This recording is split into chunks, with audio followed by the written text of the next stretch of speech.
Good morning, everyone, and happy Saturday. Doing the stream a little bit early today because of the fact that really the rain is happening right now. I didn't want to wait until after the show was over.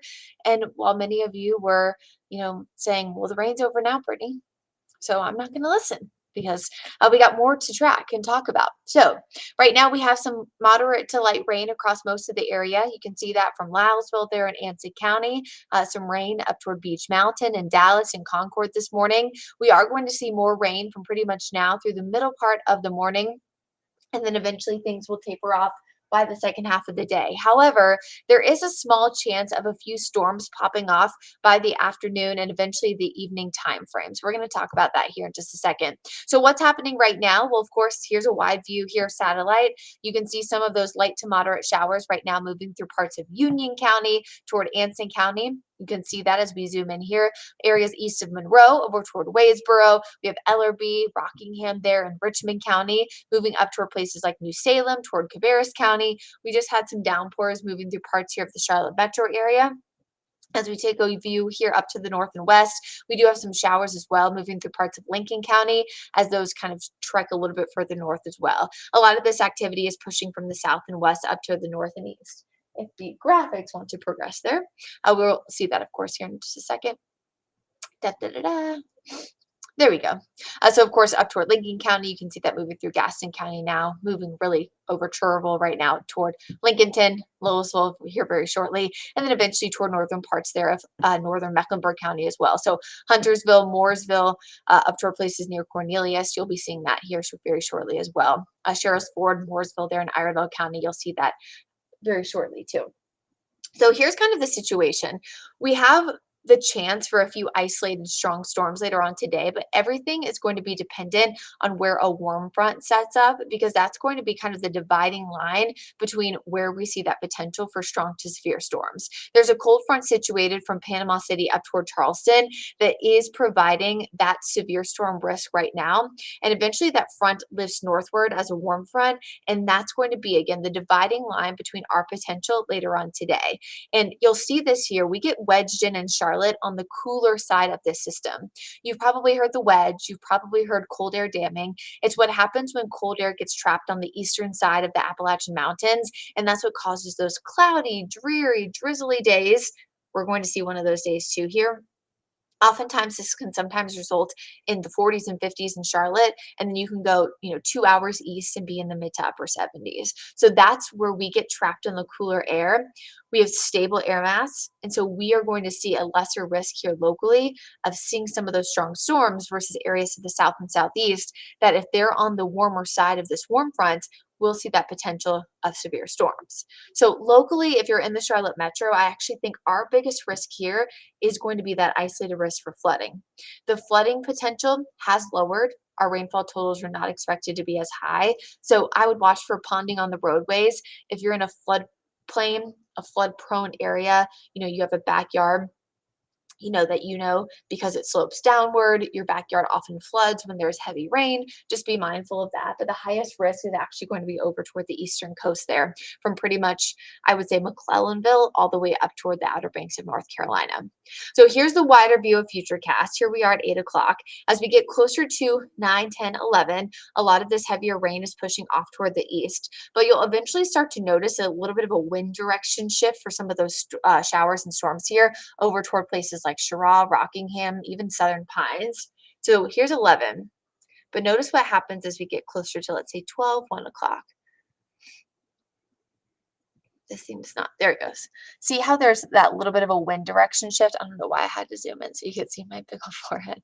See how there's that wind direction shift here? So that's the front right there. And then we have some of those storms popping off. That will be the time frame between, I would say, 1 o'clock to around 2, 3 o'clock, that we'll have some of those pop-up storms. If there's enough daytime heating with temperatures in the 70s, that would be the time frame that we could see some of those storms becoming strong to severe. Because with the warm front, that would be our trigger. We talk a lot about what causes severe weather. Well, oftentimes you need instability. So sunshine, daytime heating. You need the trigger. Okay, so a cold front, a storm system. And then you need all that thunderstorm fuel. Well, we need that trigger And then if we can get the instability and the warmth with temperatures in the 70s, that will help, of course, those storms become strong to severe. Then eventually we see the cold front actually pass in later on this tonight and into the evening. You can see those right around 8 o'clock. That will cause a few pop-up storms or showers and storms to develop. But again, for the Charlotte Metro, because we're going to be wedged in along that system, we're not going to see that risk here locally, really, of some of those storms becoming strong. Then tomorrow morning, we're actually going to see a few flurries, some snow potential up in the mountains with some of that colder air building in and enough moisture left over before we're completely dry by Sunday afternoon and into the evening. So let's talk thunderstorm fuel just so you guys can kind of see where we're thinking here. Same place, same time frame, 1, 2, 3 o'clock in that same area. That's where it looks like the warm front is going to set up. See if it will progress. Ba-ba-da-da. Okay, so flooding.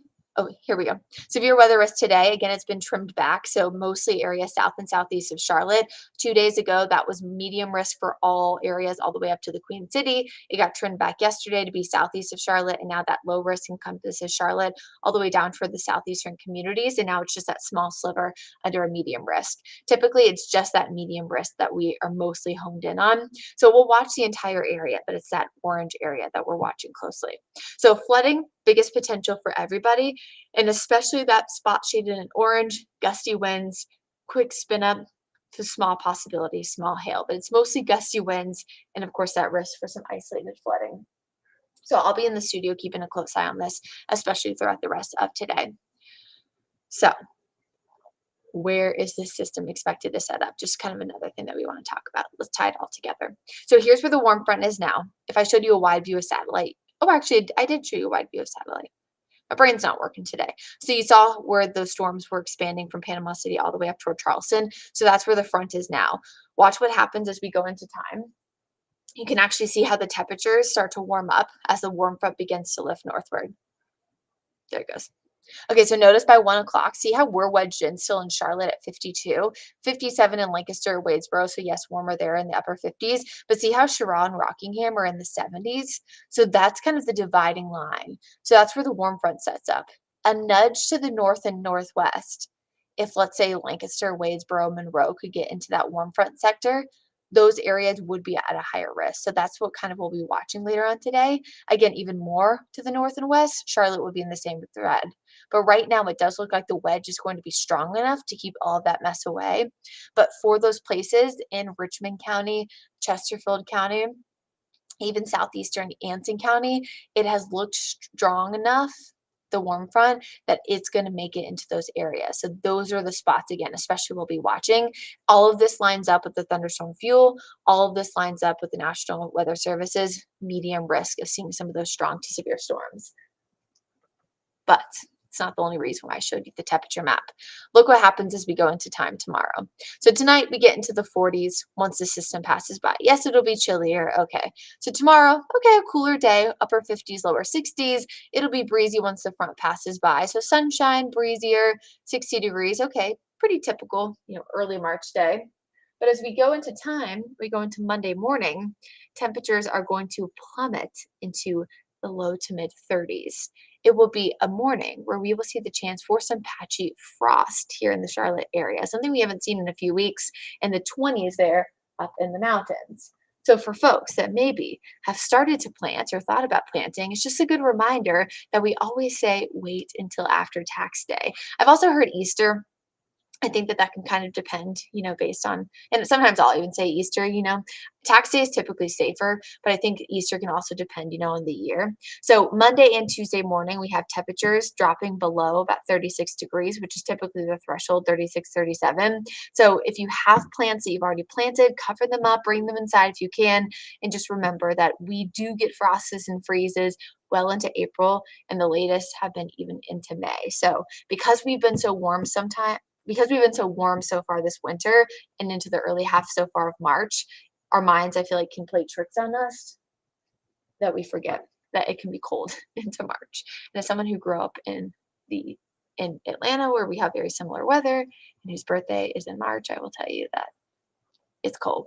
It gets cold in March, so even in late March.